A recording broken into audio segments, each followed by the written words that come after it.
الحمدللہ رب العالمین والعاقبۃ للمتقین والصلاة والسلام علی سید الانبیاء والمرسلین وعلی آلہ واصحابہ اجمعین اما بعد اعوذ باللہ من الشیطان الرجیم بسم اللہ الرحمن الرحیم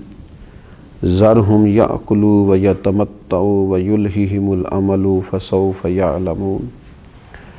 صدق اللہ العظیم اللہم صلی علی سیدنا و مولانا محمد معدن الجود والکرم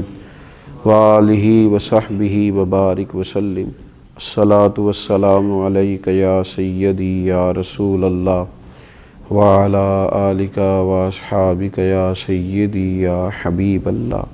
حمد و صلاۃ کے بعد اللہ تبارک و تعالیٰ نے قرآن مجید میں ارشاد فرمایا، کفار کے بارے میں فرمایا ذرہم یأکلوا ویتمتعوا، آپ ان کو چھوڑ دیں کھانے کے لیے اور دنیاوی فائدہ اٹھانے کے لیے، ویلہہم الامل، اور انہیں ان کی امیدوں میں مشغول رہنے دیں، فسوف یعلمون، یہ عنقریب جان جائیں گے۔ کھانا پینا، برتنا، لمبی چوڑی امیدیں باندھنا، اس میں ہی ان کو مشغول رہنے دیں۔ اسلام لمبی امیدیں بنانے سے یا مستقبل کی منصوبہ بندی کرنے سے انسان کو منع نہیں کرتا۔ اپنے بچوں کے لیے، آنے والے وقت کے لیے اچھی منصوبہ بندی کرے۔ نبی اکرم صلی اللہ تعالیٰ علیہ وآلہ وسلم نے حدیبیہ میں صلح کی تھی تو ایک سال کی امید بھی دلائی تھی کہ اگلے سال ہم عمرہ کریں گے۔ نبی اکرم صلی اللہ تعالیٰ علیہ وآلہ وسلم نے منصوبہ بندی فرمائی، صحابہ کرام علیہم رضوان کو اجازتیں عطا فرمائیں۔ صحابہ کرام علیہم رضوان میں سے بڑی جلیل القدر شخصیات تھیں جو کوشش کرتی تھیں، منصوبہ بندی کرتی تھیں، اور جن کو بظاہر دنیا کہا جاتا ہے اس کے لیے بھی جد و جہد ہوتی تھی، جیسا کہ حضرت عثمان غنی رضی اللہ تعالیٰ عنہ کاروبار کرتے تھے، حضرت عبد الرحمن ابن عوف رضی اللہ تعالیٰ عنہ کاروبار کرتے تھے، منصوبہ بندی کرتے تھے، لیکن ظاہری طور پر تو یہ لگ رہا تھا کہ وہ کاروبار کرتے ہیں، لیکن دراصل تو وہ جو کماتے تھے وہ دین اسلام کی خدمت کے لیے کمایا کرتے تھے، اللہ تعالیٰ کے بندوں پر خرچ کرنے کے لیے کمایا کرتے تھے۔ منع نہیں کیا جاتا دین کے اندر، اسلام منع نہیں کرتا کہ آپ اچھی منصوبہ بندی کریں، آپ مستقبل کے لیے اچھی پلاننگ کریں، آپ ادارے قائم کریں، آپ تعلیم کے میدان میں، صحت کے میدان میں، آپ لوگوں کے لیے بنیادی ضروریات فراہم کرنے کے لیے اچھی منصوبہ سازی کریں، آپ وہ سارے وسائل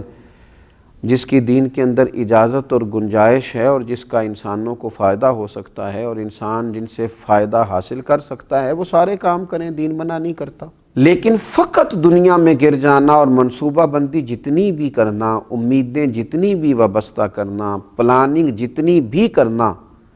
وہ فقط اپنی دنیا داری کے لیے کرنا، یہ ایک نفسیاتی مسئلہ ہے، یہ روحانی بیماری ہے۔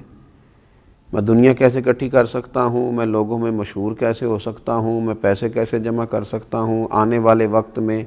میں کس طرح لوگوں کے بیچ رہ کے ان پر حکومت کر سکتا ہوں، یہ نفسیاتی الجھن ہے،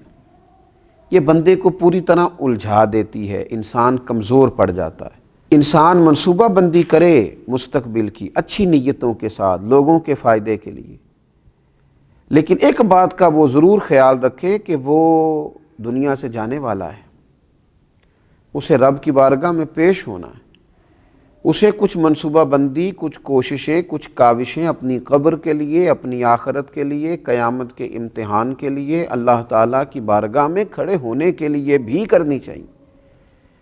وہ سارا کچھ، جتنا کچھ بھی اللہ نے اسے صلاحیت دی ہے، اگر وہ اپنی ساری صلاحیتیں فقط دنیا داری میں ہی لگا دے گا اور سارے کام صرف اور صرف اپنی چند روزہ عارضی زندگی ہی کے لیے کرے گا تو یہ مومن کی شان نہیں، یہ مومن کا مزاج نہیں، یہ رسول اللہ صلی اللہ تعالیٰ علیہ وآلہ وسلم کا دیا ہوا پیغام محبت نہیں۔ تو لمبی لمبی امیدیں لگا لینا، لمبا پروگرام کرنا، صرف دنیا داری کے لیے ہی سارے لمبے منصوبے بنانا، دین نے اس کو پسند نہیں کیا۔ میرے نبی اکرم صلی اللہ تعالیٰ علیہ وآلہ وسلم نے فرمایا 4 چیزیں بدبختی کی علامت ہیں۔ ایک تو فرمایا کہ آنکھوں کا خشک ہو جانا، کبھی بھی اللہ کے خوف سے ان میں آنسوؤں کا نہ آنا بدبختی کی علامت ہے۔ دوسرا، رسول اللہ صلی اللہ تعالیٰ علیہ وسلم نے فرمایا دل کا سخت ہو جانا یہ بدبختی کی علامت ہے،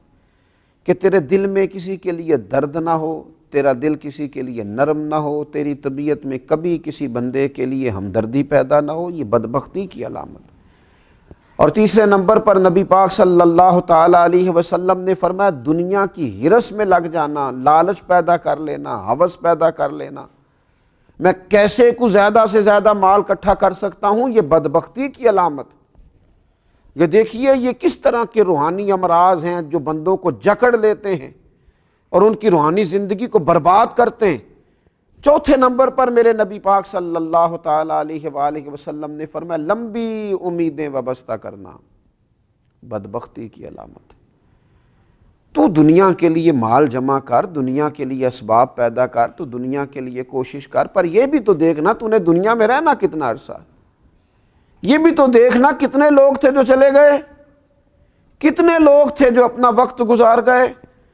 تو اپنی زندگی کے اندر امیدوں کو اتنا لمبا کر لینا، دنیا کے لیے منصوبہ بندی اتنی لمبی کر لینا، میں پہلے پڑھوں گا، پھر میں لکھوں گا، پھر میں نوکری کروں گا، پھر میں مال کماؤں گا، یہ بات ختم ہوتی ہے تو پھر شادی کا سلسلہ ہے، شادی ہو گئی، اب بچے پیدا ہوں گے، اب ان کو میں بڑا کروں گا، اب ان کی تعلیم ہوگی، اب ان کے نکاح ہوں گے، اب یہ سیٹ ہوں گے، معاملہ ختم ہو گیا۔ اور بھئی یہ ساری منصوبہ بندی آپ کی ہے، اس کریم کی حکمت پتہ نہیں کیا ہے۔ کتنے لوگ تھے دنیا میں جو آئے، بچے تو تھے پر بڑے نہ ہو سکے، کئی جوان تو ہوئے پر بوڑھے نہ ہو سکے، کئی بڑے تو ہوئے نکاح تک نہ پہنچ سکے، کئیوں کے نکاح تو ہوئے لیکن اولاد تک نہ، کئیوں کی اولاد تو ہوئی لیکن ان کو پلتا نہ دیکھ سکے، ان کے بیاہ نہ دیکھ سکے، ان کے معاملات اپنی آنکھوں سے نہ دیکھ سکے۔ اچانک آ گئی موت، اللہ کے حضور حاضری کا وقت آ گیا اور جانا پڑا۔ تو امیدوں کو تھوڑا سا کم کیا جائے، اتنی لمبی امیدیں وابستہ کر لینا، اتنا لمبا مزاج پیدا کر لینا، یہ انسانی طبیعت کے تقاضوں کو بگاڑ دیتا ہے، یہ دل میں روحانی طور پر تکلیف برپا کرتا ہے۔ میرے نبی اکرم نور مجسم صلی اللہ تعالیٰ علیہ وآلہ وسلم نے ارشاد فرمایا، حضرت عبداللہ ابن عمر کہتے ہیں حضور نے میرے کندھوں کو پکڑ کے کہا تھا دنیا میں اس طرح رہنا جس طرح کوئی مسافر رہتا ہے یا راہگیر رہتا ہے، تم تھوڑے وقت کے لیے یہاں آئے ہو، اس وقت کا تعین کرنا، اپنے آپ کو مسافروں کی طرح اور راہگیروں کی طرح رکھنا اور اس طرح کر کے اپنے معاملات زندگی کو گزارنا۔ لیکن کہاں بھائی، لوگوں نے تو پکی جائیدادیں بنا لی ہیں، ڈھیر سارے لوگ ایسے ہیں جن کی زندگی میں سارے منصوبے ہیں، ریٹائر بھی ہونا ہے دنیا کے معاملات سے، لیکن مرنا ہے، قبر میں جانا ہے، اللہ کے حضور حاضر ہونا ہے، اس پر تو توجہ ہی کوئی نہیں، اس کا تو پروگرام ہی نہیں ہے، اس کے بارے میں تو غور و فکر ہی نہیں ہے، اس کے لیے تو منصوبہ بندی ہی نہیں ہے، اس کے لیے تو اعمال خیر جمع کرنے کا جذبہ ہی نہیں ہے۔ ام ولید بنت عمر بیان کرتی ہیں، ایک دن نا نبی اکرم صلی اللہ تعالیٰ علیہ وسلم تشریف لائے اور فرمایا اے لوگو کیا تم حیا نہیں کرتے؟ مسلمانوں نے کہا یا رسول اللہ صلی اللہ تعالیٰ علیہ وسلم کس چیز سے؟ تو آپ نے فرمایا تم ان چیزوں کو جمع کرتے ہو جن کو کھا نہیں سکتے، اور ارشاد فرمایا ان مکانوں کو بناتے ہو جن میں تم رہ نہیں سکتے، اور حضور علیہ السلام نے فرمایا ان چیزوں کی امید رکھتے ہو جن کو تم پا نہیں سکتے۔ کیا تم حیا نہیں کرتے؟ کیا تم غور نہیں کرتے؟ تم ایسی چیزوں کو بناتے ہو کہ تمہارا حصول ہی ممکن نہیں، تم وہاں تک جا ہی نہیں سکو گے۔ اپنی زندگی کے اندر کچھ امیدوں کو کم کیا جائے،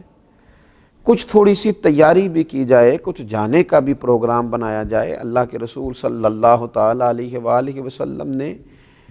جب حضرت عمر رضی اللہ تعالیٰ عنہ حضور کو دیکھ کے رو پڑے نا کہ موٹے بان کی چارپائی ہے اور پھر آپ کے مقدس جسم اکتہر پر اس کے نشان بھی پڑ گئے،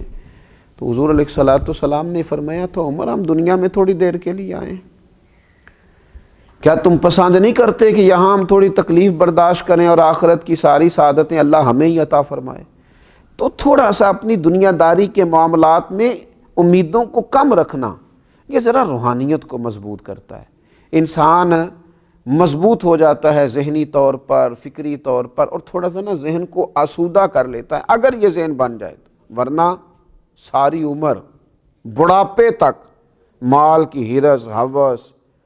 اور پیسہ جمع کرنا اور جناب لمبی امیدیں وابستہ کرنا، اور میں یہ کر لوں اور مجھے یہ مل جائے اور یہ چیز بھی کبھی میری ہو جائے اور یہ چیز بھی کبھی میرے ہاتھ آ جائے، یہ پھر بڑھاپے تک چلتا ہے۔ رسول اللہ صلی اللہ تعالیٰ علیہ وسلم نے ارشاد فرمایا کہ بوڑھے آدمی کا دل دو چیزوں میں ہمیشہ جوان رہتا ہے۔ عمر بڑھاپے کو پہنچ گئی، بڑھاپا آ گیا، یہ صحیح بخاری میں موجود ہے، مسلم میں موجود ہے، بوڑھے کا دل بھی دو چیزوں میں توانا رہتا ہے، جوان رہتا ہے، شباب پہ رہتا ہے۔ حضور کون سی؟ فرمایا ایک دنیا کی محبت، ایک لمبی امیدیں۔ آپ دیکھ لیجئے کہ لوگ دوائیاں تو کھاتے رہتے ہیں، علاج تو کراتے رہتے ہیں، یہ نہیں سوچتے کہ یہ جانے کا بھی تو وقت ہے نا، پھل بھی تو پک گیا ہے نا، اب کسی وقت وہ بلا بھی تو لے گا نا، اس کے حضور حاضر بھی تو ہونا۔ اس کا یہ مطلب نہیں کہ علاج نہ کرایا جائے، ضرور کرایا جائے، لیکن جینے کی اتنی ہرس، اتنی ہوس نہ پیدا کی جائے، بلکہ اللہ کے بندے نے جانا ہے، اس کی بارگاہ میں حاضر ہونا ہے، تو لمبی امیدیں قائم کرنا نفسیاتی مسئلہ ہے۔ یہ لمبی امیدوں کا بنا لینا یہ روحانی طور پر کمزور کر دیتا ہے، بندے کے روحانی مسائل بن جاتے ہیں۔ اللہ تبارک و تعالی ہمیں اتنی ہی دنیا داری عطا کرے جتنی ہمارے حق میں بہتر ہے۔ اللہ تبارک و تعالی ہمیں صبر کی دولت عطا کرے، اللہ ہمیں قناعت کی توفیق عطا کرے، اللہ تعالی ہمیں اپنے فیصلوں پر راضی رہنے کی ہمت نصیب کرے۔ اللہ تبارک و تعالی ہمارے دلوں میں وہ جذبات پیدا کرے کہ جن جذبات کے ساتھ ہم اپنے رب کریم کو راضی کر سکیں۔ ایسی خواہشات ہی ہمارے دلوں میں نہ آئیں جو خواہشات دلوں کو توڑ دیں، طبیعتوں کو بے چین کر دیں، جو ایسی خواہشات ہوں جن کے پیچھے لگ کے ہمارے دل روحانیت سے نکل جائیں، اللہ تبارک و تعالیٰ کی محبت سے خدا نہ کرے دور ہو جائیں۔ اللہ تبارک و تعالیٰ اپنی رحمت ہم سب کے شامل حال فرمائے۔ وما علینا الا البلاغ۔